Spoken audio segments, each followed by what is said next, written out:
Amigos de Como Cada Mañana, bueno, ya estamos listos esta mañana para continuar. Vamos a platicar sobre un tema que seguramente va a ser del interés de todo nuestro público masculino, un interés muy particular y sobre todo un interés curioso por parte del público femenino. Es algo que de alguna manera se toca, se habla, se comenta a modo de broma, pero hablando ya en serio y desde el punto de vista médico, vamos a saber si existe o no la posibilidad de que el miembro viril pueda extenderse, pueda alargarse, pueda engrosarse de alguna manera artificial, es decir, con ejercicios o con aparatos. Esto es importante porque la Internet está plagada de información al respecto, de promesas que van desde píldoras, aparatos y ejercicios para lograr del miembro viril un mejor tamaño, más grande, más volumen. Pero, pues, ¿qué dice el experto? Está con nosotros el urólogo, el doctor Andrés Hernández Porras, nuestro urólogo de cabecera. Andrés, ¿cómo estás? Bienvenido. ¿Qué tal? Buenos días, gracias. Y pues bueno, yo sé que a final de cuentas, pues hay muchísima información que desorienta más que otra cosa, que promete, hace promesas que pues desde el punto de vista médico no podrían de alguna forma cumplirse. Pero aquí lo interesante es que quisiéramos preguntarte a ti, ¿se puede? ¿Es factible? ¿Hay alguna posibilidad real que la medicina tenga comprobada que alguna de estas cosas o de estas promesas que se hacen en Internet pueden llegar a tener resultados al menos cercanos a lo esperado? Mira, realmente desde el punto de vista médico, o sea, como tratamientos médicos, no hay algo que haya comprobado alargamiento del pene.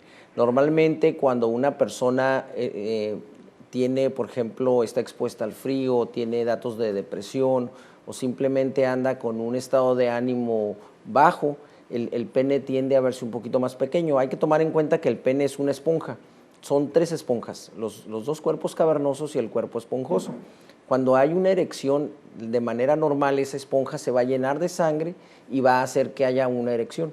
Y ya dependiendo de la cantidad de sangre que llegue, bueno, es una erección con X cantidad de rigidez, ¿no? Es X grado de rigidez, perdón. Entonces, cuando hay cuando hay un tratamiento médico para alargar el pene, por ejemplo, hay gente que llega con nosotros y dice, ¿sabes qué? Ha cambiado el tamaño del pene, pero se asocia generalmente a esos estados de ánimo. Y esos estados de ánimo lo que hacen es que llegue menos sangre al pene y se ve más pequeño el pene. Entonces hay medicamentos que aumentan el flujo de sangre y le da la impresión al paciente de que tiene un poquito más de longitud de pene. Pero como comentabas, estamos llenos de información en Internet, medicamentos que son naturales, entre comillas, que supuestamente alargan el pene, pero realmente, médicamente hablando, no hay nada demostrado al respecto. No tiene ningún sustento científico, entonces. Honestamente no, porque el pene, por ejemplo, la raíz del pene está fija a los huesos, a los huesos del pubis, al isquion. Entonces, al estar fijo, el pene no se va a alargar, tendría que, digamos, llenarse esa esponja para dar una imagen más, digamos, diferente con esos medicamentos. Entonces, estos medicamentos realmente lo que hacen es un poquito más de llegada de sangre y le da esa impresión, ¿no? Tenemos una llamada del público, bueno, una pregunta del público, y lo quiero aprovechar para que usted también pueda, si tiene alguna duda, alguna pregunta directa, inclusive puede hacerla totalmente anónima para el doctor, llámenos, 973-4826 desde Tijuana y las ciudades del estado de Baja California, y también desde San Diego al 619-688-2000. Bueno, nos pregunta alguien del público, tiene que ver con el tema.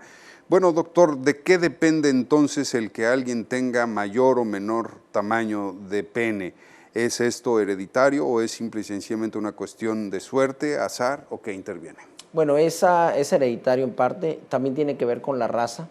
La raza va, digamos, a delinear el tamaño del pene, pero hay tablas ya establecidas en donde la distancia entre el pubis y el glande, pero sin erección se debe de estirar el glande y tomar esa medida, desde el pubis hasta el glande. Entonces, viendo esa tabla se verá si corresponde la longitud, digamos, a lo normal o no, porque hay enfermedades que se llaman micropene y es un pene realmente muy pequeño que está incluso escondido. Ahora, hay gente, cuando hay problemas de obesidad, hay gente que deposita mucha grasa en el área del pubis. Entonces el pene está fijo en el pubis y si crece la grasa va a crecer sobre el pene, o sea, el pene no va a crecer con la grasa o no se va a ir más hacia afuera con la grasa. Entonces una persona con obesidad, en donde hay esa obesidad, hay depósito de grasa a ese nivel, se le puede ver el pene más corto, pero realmente no está más corto, sino está escondido, por decirlo de alguna manera, ¿no? Algunas otras partes del cuerpo se regeneran, Doc. ¿No pasa lo mismo, no podría pasar lo mismo con el tejido cavernoso? No, no, el tejido cavernoso no se regenera. Realmente, por ejemplo, cuando hay una lesión, se hace una cicatriz. Y esa cicatriz, por ejemplo, hay pacientes que durante una relación pueden tener se lastima el pene, se oye un chasquido, incluso los pacientes llegan a comentar que hay un chasquido, y ese chasquido es una lesión de las capas alrededor, o sea, lo que cubre el cuerpo cavernoso. Y eso tiende a cicatrizar y nos puede dar origen a una enfermedad que se llama de Peyronie. El Peyronie lo que quiere decir es una cicatriz que va a hacer que cuando haya erección se haga curvo el pene. Normalmente hay una curvatura, eso hay que tomarlo en cuenta, y esa curvatura es porque los cuerpos cavernosos no son simétricos, siempre hay uno un poquito más corto que otro, entonces eso hace que con la erección se desvíe el pene hacia un lado.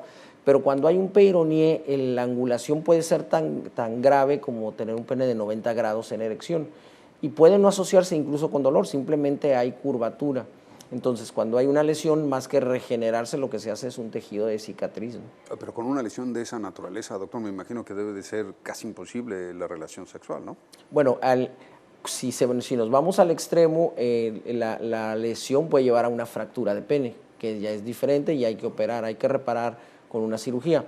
Ahora, cuando hay una curva de pene, dependiendo del grado de curvatura, se da o no se da la relación sexual. Con esa de 90 grados que había mencionado. No, no se puede. No se puede porque obviamente tendría que modificar mucho la posición y eso sí lastima. Eso lastima porque al momento ya de la penetración o del intentar la penetración, pues se va a desdoblar el pene y eso le genera mucha molestia, ¿no?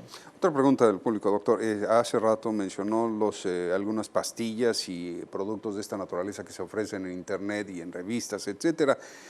Comentó que lo que tal vez pudiesen llegar a estimular es una mayor irrigación sanguínea, pero ¿esto puede tener alguna consecuencia a la salud? No, bueno, aquí hay también, hay medicamentos que, digamos, demostrador que le llamamos, en donde son medicamentos que no están estudiados y no podemos saber qué efectos secundarios pudieran tener. Muchas veces se refugian en el es natural y el es natural también tiene consecuencias. Claro. Entonces, si utilizan medicamentos que son recetados por algún médico, bueno, el médico ya sabe que es un medicamento que ha sido estudiado previamente y ya sabemos qué efectos secundarios puede tener el medicamento. Entonces, si son los medicamentos en donde los toman sin una receta y que nada más los ven en un aparador, bueno, sí implica un riesgo. El hecho de que haga que llegue más sangre quiere decir que ya tiene un efecto sobre la vasculatura, o sea, las arterias las va a abrir. Y al abrir las arterias puede tener un efecto. Si las abre de más, se le puede bajar la presión al paciente, ¿no? Perfecto. De los otros artilugios, dicen, ¿la bomba de vacío funciona, doctor? ¿Esta puede servir? Porque si lo alarga cuando se está usando, ¿esto puede hacer que los efectos sean duraderos?